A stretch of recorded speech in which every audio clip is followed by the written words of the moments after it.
46 number के श्लोक पर आ जाइए, पढ़ेंगे। आपादिकंठ मुरु श्रृंखल वेष्टितांगा गाढ़ं बृहन्निगड कोटि निघृष्ट जंगा तन्नाम मंत्र मनीषं मनुजा स्मरन्तः सद्यः स्वयं विगत बंध भया भवन्ति। एक बार फिर से। आपादिकंठ मुरु श्रृंखल वेष्टितांगा गाढ़ं बृहन्निगड कोटि निघृष्ट जंघा तन्नाम मंत्र मनीषं मनुजा स्मरन्तः सद्यः स्वयं विगत बंध भया भवन्ति। अर्थात मान तुंगाचार्य स्वामी जेल में बंद हैं, बेड़ियों से जकड़ा हुआ शरीर है, किंतु 45 श्लोकों के बाद 46 नंबर के श्लोक में कहते हैं कि हे भगवान, बड़े बड़े कैदी भी आपके नाम मंत्र को लेकर के छूट जाते हैं। आपाद कंठ मुरु संकल वेष्टितांगा, पैर से लेकर अकंठ तक जिनका शरीर बेड़ियों में खूब जकड़ा हुआ है, और गाढ़म बृहन निगड कोटि निघृष्ट जंगा, और उनकी जंघाएं भी बड़ी बड़ी बेड़ियों से। कभी आपने कैदी को देखा होगा, बड़े बड़े बेड़ियों में, श्रृंखलाओं में, लोहे की बेड़ियों में जकड़े हुए रहते हैं, और उन कैदियों को जेल के अंदर बंद कर दिया जाता है। तो उनकी जंघाएं भी, उनके कंठ भी, उनके पैर भी, सब कुछ रगड़ रगड़ करके वैसे ही दर्द से भयंकर पीड़ित हो जाते हैं वे कैदी।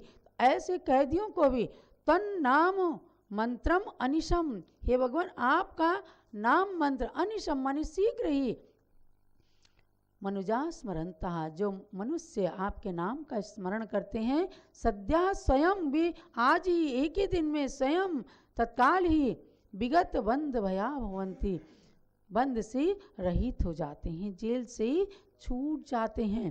तो भगवान के नाम का मंत्र मान तुंगाचार्य ने किया, भगवान की भक्ति भी की, ध्यान भी किया। देखो 4 प्रकार का ध्यान होता है, पिंडस्थ, पदस्थ, रूपस्थ और रूपातीत। तो आचार्य श्री ब्रह्मदेव सूरी ने एक जगह कहा है, पदस्थम मंत्र वाक्यस्थम पिंडस्थम स्वात्म चिंतनम रूपस्थम सर्वचिद्रूपम रूपातीतम निरंजनम। मंत्र वाक्यों का, पद वाक्यों में स्थित होना, ये है पदस्थ ध्यान, और आत्मा का चिंतन करना पिंडस्थ ध्यान है। पिंडे स्थिता, पिंड माने शरीर, शरीर में स्थित जो आत्मा है उसका चिंतन करना पिंडस्थ ध्यान है। और सर्वचिद रूपम, चैतन्य स्वरूपी आत्मा के सर्वांग का चिंतन करना रूपस्थ ध्यान है। और निरंजन आत्मा का ध्यान करना रूपातीत ध्यान है। तो भगवान मान तुंगाचार्य ने कौन सा ध्यान किया था?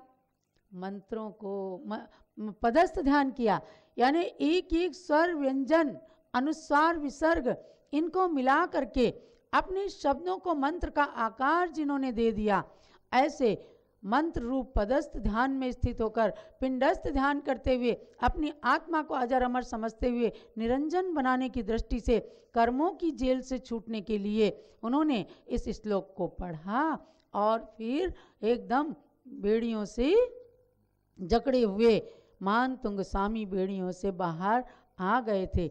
ऐसे महान श्लोक का उच्चारण करना।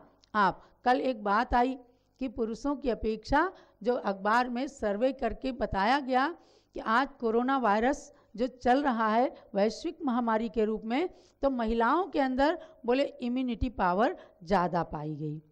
तो महिलाओं में इम्यूनिटी पावर क्यों पाई गई? जो हमारे आचार्यों ने दिया उनको ज़्यादा आत्मसात महिलाओं ने किया।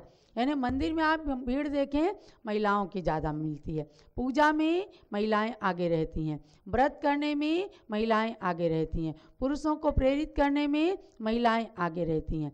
तो उनके अंदर जो भगवान के नाम के शब्द हैं तो इसलिए उनकी इम्यूनिटी पावर बढ़ जाती है। अब आप भी ऐसे ही करेंगे तो आपकी भी इम्यूनिटी पावर बढ़ जाएगी।